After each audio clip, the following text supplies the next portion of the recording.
Hi,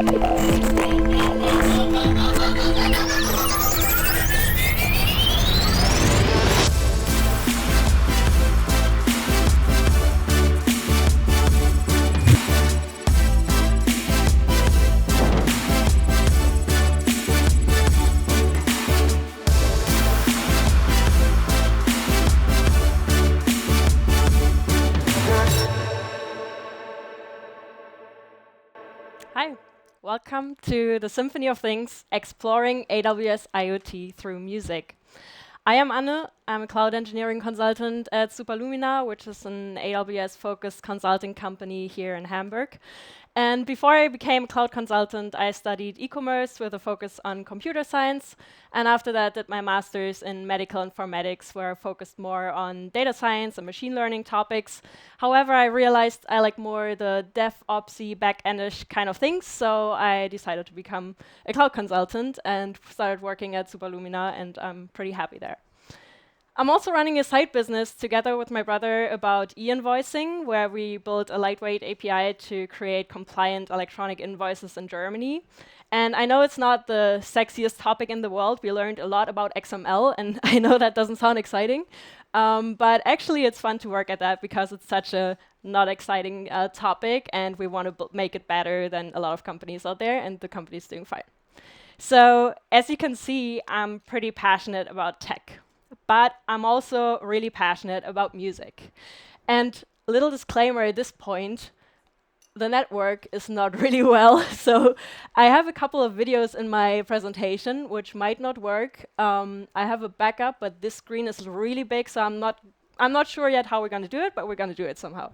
So back to my talk. I'm pretty passionate about tech and music. I used to play in several bands and band projects, and there should be a video of one of my latest bands, but now you have to imagine it. And I was wondering if there was a way to combine my two passions somehow. And because I was wondering about that, I was also having a conversation with ChatGPT about that. And I asked ChatGPT, hey, is there some kind of project that I could do where I could combine my passion for music with my passion for tech, maybe even using AWS because I'm an AWS cloud consultant. And obviously, ChatGPT had like tons of ideas, most of them being as stupid as, oh, orchestration is like playing in an orchestra. And I was like, yeah, that's kind of true, but that was not what I envisioned. So I kept asking, and at some point, I got this pretty rough but really cool idea. Controlling lights with a MIDI instrument using AWS IoT. Ever since that night, the idea got stuck in my head, and I started imagining myself as a rock star on stage, flashing lights around me and a cheering crowd. But there was a long way ahead of me, because this whole project was like a big black box. I knew I had my keyboard, I knew I had smart lights because I have a smart home, but I wasn't sure if I could make this whole idea work, and if that's possible at all, and if it's possible, how I could make it work. And I also never touched anything related to IoT in the context of AWS before, so I thought this project is actually a great opportunity to learn something about AWS IoT. And that's also what you can expect from my talk today. So I will walk you through my journey and tell you what I learned about IoT. You will learn the basics of IoT. You will see what worked and what broke and what I learned along the way. You will learn about the difference of cloud and edge processing, and hopefully a live demo. I prayed to the demo gods today, so I hope it's working, but even if the demo is working, the videos are not working today, so let's see how we're going to do that. And just to set expectations, especially if you have some AWS knowledge, it's not going to be a super technical deep dive. Even if you don't have AWS knowledge, you'll still be able to follow, so don't worry, no matter which level you are, you're going to be hopefully happy with this talk and have some fun. So let's get started. First of all, I tried to think about a potential setup that I could use for this idea. And I came up with this idea. So I thought, okay, I have my keyboard, and there should be some cable that I can connect it to a computer, and I could use a Raspberry Pi, for example. And Raspberry Pis are able to connect to the Wi-Fi. They can communicate through the internet, so I should be able to connect it through the cloud. And then with the cloud, I should be able to trigger some lights. Because I have a smart home, I can turn on and off my lights at home wherever I am in the world. So that should work somehow. So that was like my first draft. And I went through the setup step by step. So I tried to make every single step work. And the first step I was looking at was the connection between the keyboard and the Raspberry Pi. And I was looking at my keyboard and looked at all the outputs it has. And I realized, okay, there is this MIDI output. I heard about MIDI before. Let's look at some MIDI cables. And MIDI cables look like this. And then I was looking at my Raspberry Pi and I thought, no, that's not going to work out. So I asked AWS's retail cousin, and I found out that there is actually also a MIDI to USB cable that I could use, so I can just get the MIDI output from the keyboard and then plug it into the Raspberry Pi. So that was solved pretty quickly with money. But then I was still thinking, like, how can I actually process MIDI messages on the Raspberry Pi? And at this point, probably quite a lot of you are wondering what this MIDI thing is. So let's take a look at that real quick. MIDI means Musical Instrument Digital Interface, and it's a standard for instrument communication from the 80s. And instead of sending sounds, MIDI is sending messages like these ones. So whenever I press the key on the keyboard, I retrieve a note on event. Whenever I release the key, I retrieve a note off event. The note denotes like the tone that I play, like 60 is a C1, and then D1 would be 62, and so on. And the velocity tells you how strong I press the key, because those messages are converted to sounds at some point, and it makes a difference sometimes how strong you press the key. And you cannot only retrieve those like note on and note off events. Keyboards also have a lot of buttons and knobs that you can press and twist and whatever. So you can also retrieve control change events when you use those things. And yeah, that's basically MIDI. So I have these kind of messages, and I was looking for some kind of package or library that I could use to process these messages, this input. And I found one for Python called Mido.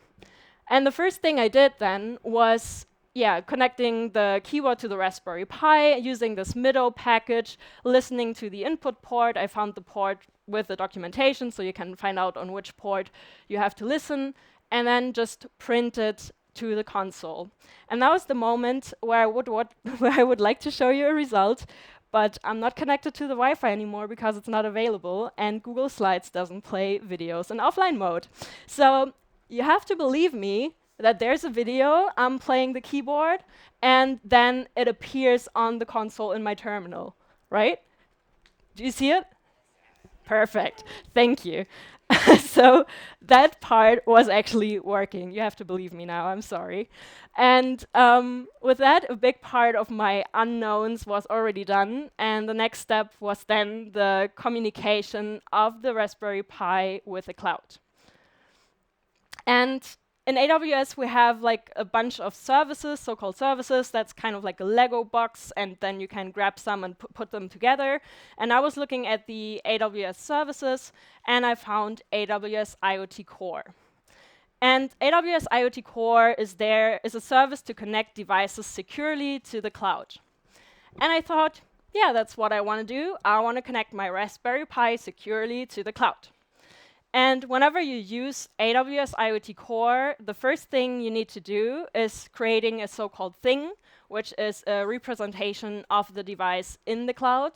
And then that thing needs some kind of permissions, so you need a policy to give that thing permissions to connect to the cloud or to send messages to the cloud and so on. And last but not least, you need certificates for authentication and authorization.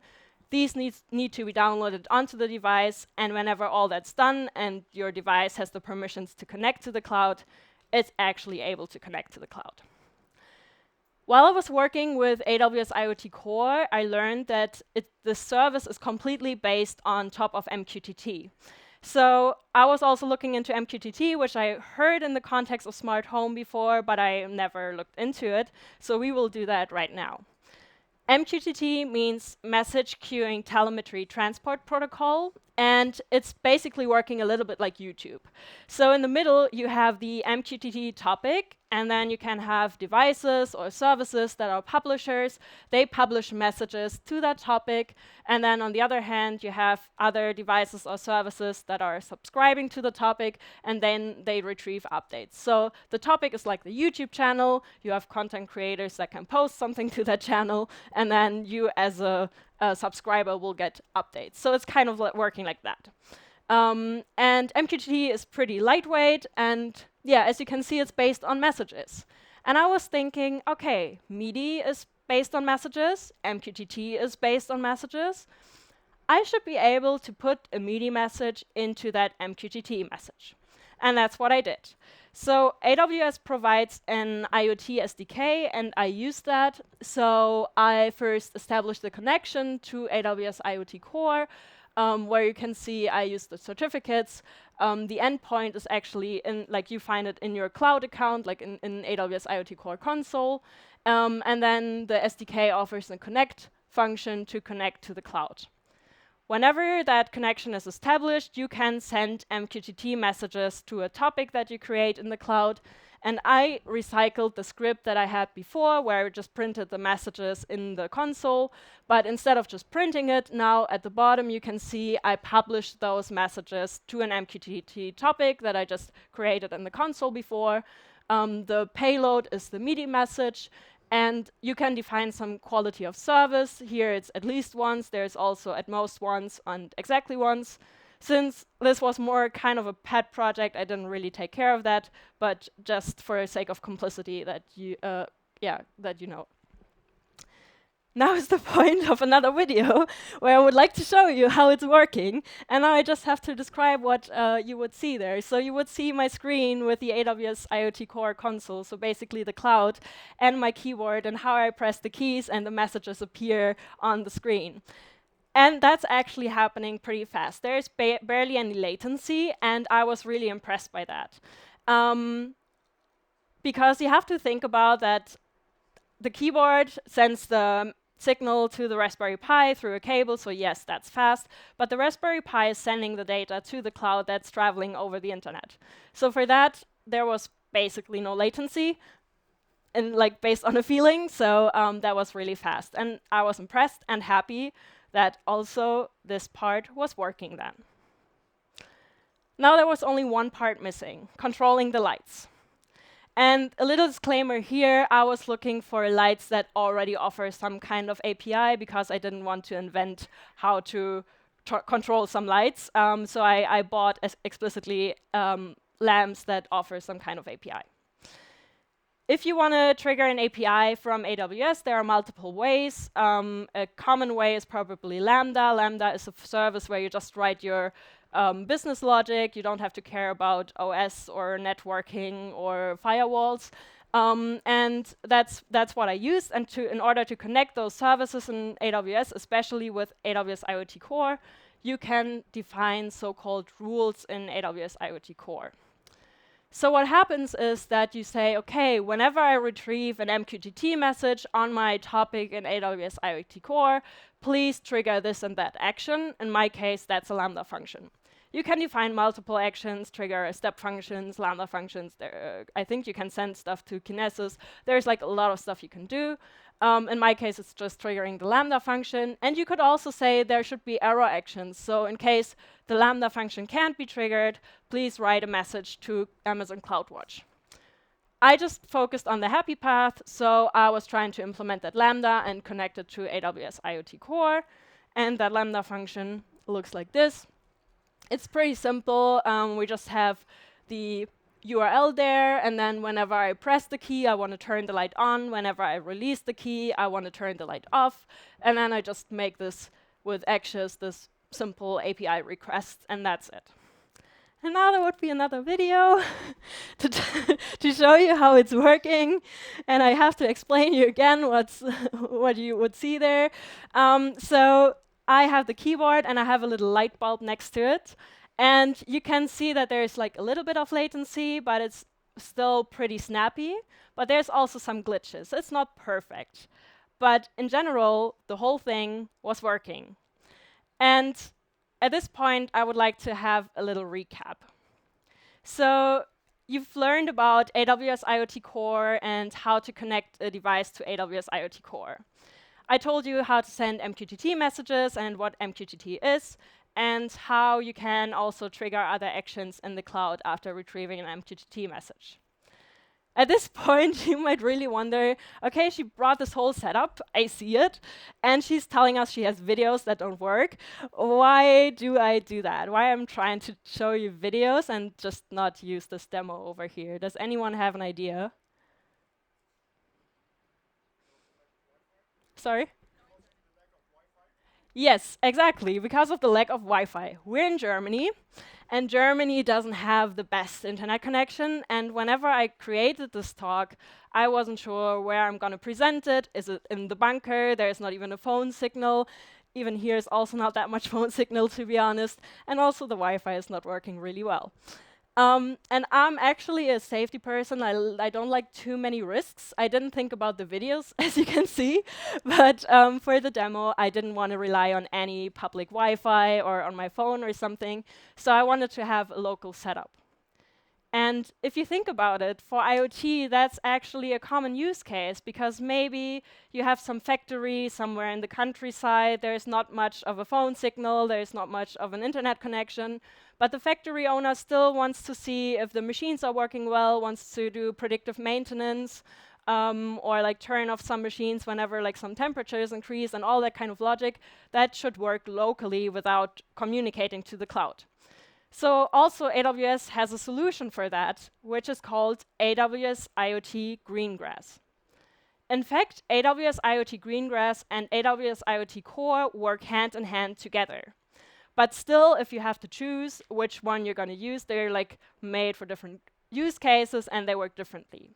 So AWS IoT Core does the whole processing that you want to do in the cloud, while Greengrass is doing it on the local device, in my case, on the Raspberry Pi.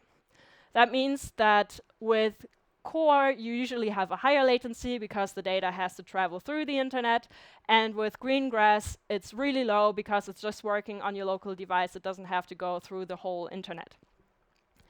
And because of that, those two services are also made for different use cases. So with AWS IoT Core, you usually send a lot of sensor data to the cloud. It's almost endlessly scalable, so you can throw any machine learning AI models on the data and do whatever you want with it. While with Core, you have like real-time responses. You can do offline processing, which is also sometimes needed for compliance reasons. So maybe the data is not allowed to leave the physical location. And real-time responses is also what I needed for my use case, because I wanted to have the lights in sync with music. So I had to rethink my setup, and the new idea I had was this one. And as you can see or imagine, the connection between the keyboard and the Raspberry Pi stays the same. I still use that MIDI to USB cable. But now, like, the connection between the Raspberry Pi and the light doesn't need the cloud really anymore. And you could argue, Anne, why don't you just put a script on the Raspberry Pi that is going to trigger the lamps and that's going to work too?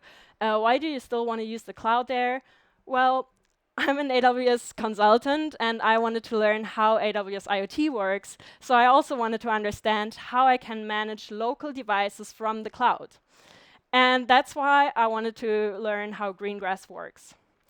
And in order to use Greengrass, you use AWS IoT Core, which is still in the cloud.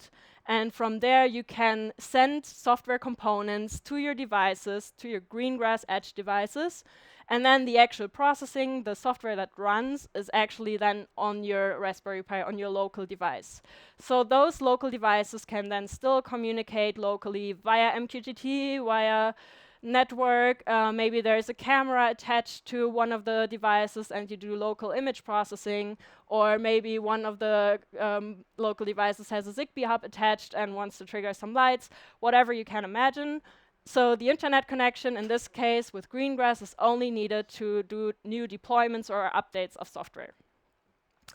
And in order to get started with Greengrass, you need to install the Greengrass core software on your local device, and there are multiple ways to do that. The first one is just to manually do that on your device, like connecting via SSH or whatever. There's also an automated installation script that I used, for example, but that's more for like testing and pet projects. For production environments, you would want to use fleet provisioning, where the device can provision themselves. There are also pre-baked device images, so you have a Raspberry OS together with Greengrass pre-installed, or you can also do containerized deployments with Docker. During the installation, the first thing that happens is, again, creating a thing, the certificates, and the permissions. And here you can see, again, the connection to AWS IoT Core, because it's using AWS IoT Core to kind of register itself there, or like to create the virtual representation of your local device. Then on the Raspberry, there's also some creation of a system user and a system group for Greengrass. And whenever all that's done and the permissions are correct, your device can be connected to AWS IoT Core. And after that connection is established, the Greengrass core software called Nucleus can be installed and run on your local device. And then the installation is done, and you can get started putting your own software components on the device. There are different types of components that you can install on your device. There are AWS-provided ones, there are community-provided ones, and obviously you can create your custom ones. And in my case, I had to create my custom one because I guess no one else had this idea before and needed that type of code. And this whole thing about like components, they have a specific structure and stuff, that was all new to me, so I tried to understand that better. And I found this nice comparison with a concert. So you can think of a component like a concert. Every concert has a set list, it names the songs, defines the order, and sometimes includes instructions for like, please don't use the front stage, there are fireworks, whatever. And in the same way, a component consists of two parts, the recipe and the artifacts. And the recipe is basically like the set list, so it has like some metadata like the name and the description, but it also defines what happens during certain lifecycle events. So on startup, please also run this, or on shutdown, please save some data, or whatever. And it references the artifacts, which are like the songs in the concert, so that's the actual code you want to use, that you want to run on your local device. And I just mentioned the lifecycle events. So components have a specific lifecycle. Whenever they are sent from AWS IoT Core to your edge device, they're first a new state. After that, they get installed, transition to installed state. Then they're starting, they can run some startup scripts, and when they're finally running, they're in running state. Surprise. After that, if they have a specific end, they go to finished. If you have some shutdown scripts, they go to stopping first, and then go to finished after. As you can imagine, errors can happen at any of those stages. So whenever an error happens, the component goes into the errored state. If that happens 3 times in a row with the same error at the same place, then the component goes to broken state. Whenever a component is broken, it can't like survive. Like you have to redeploy it. So you need basically an internet connection to redeploy this component. It can't heal itself on the device.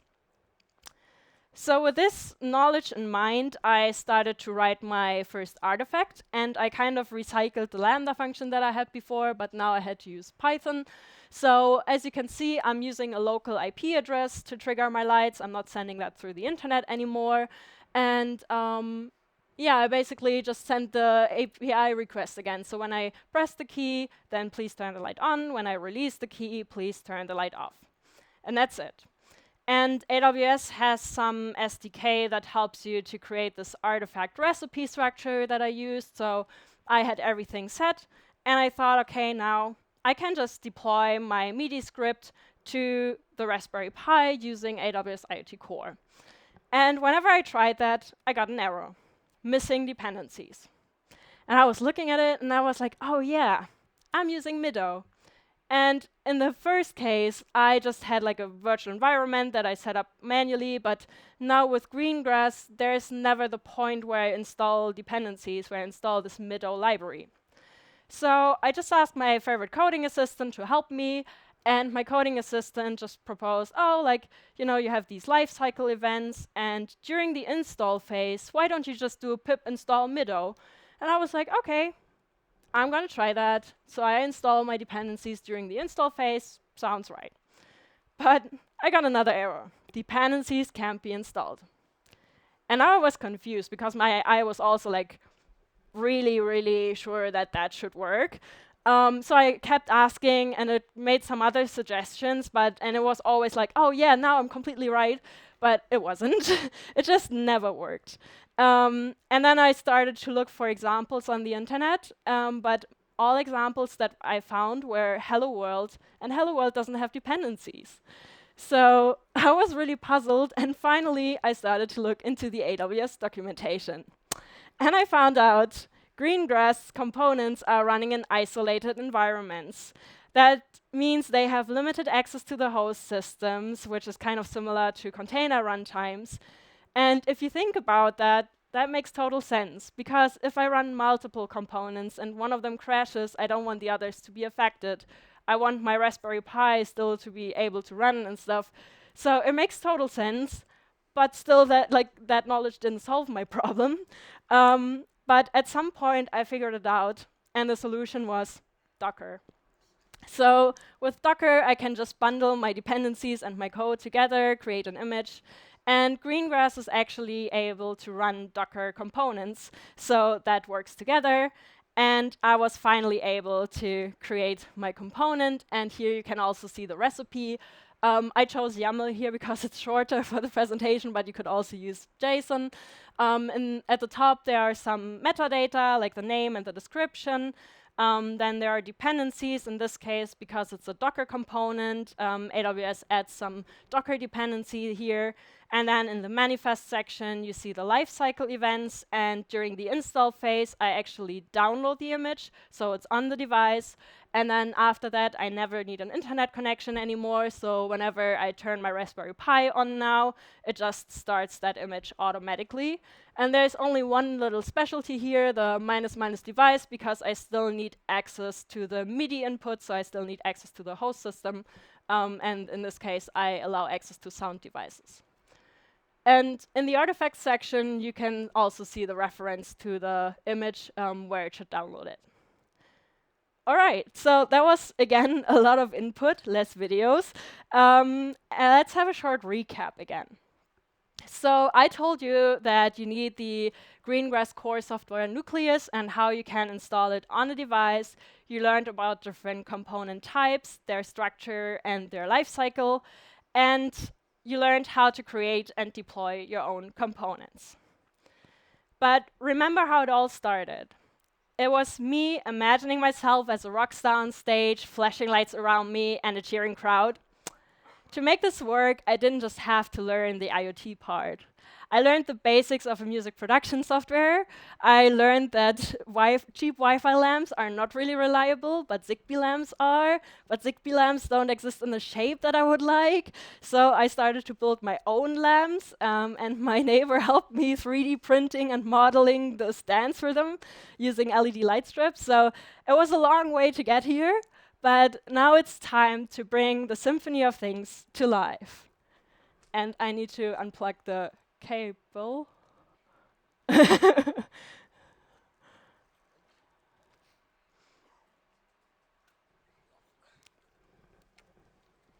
This is lang. Ja, es passt.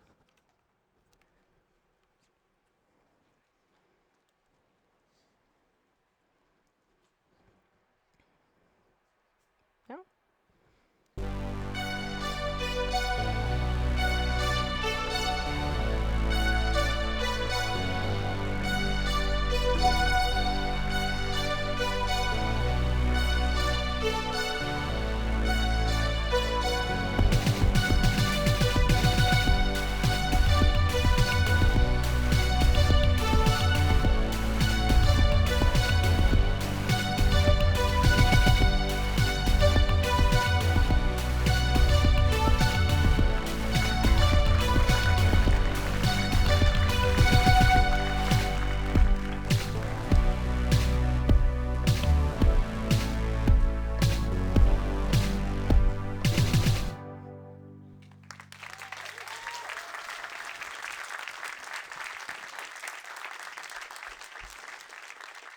Thank you.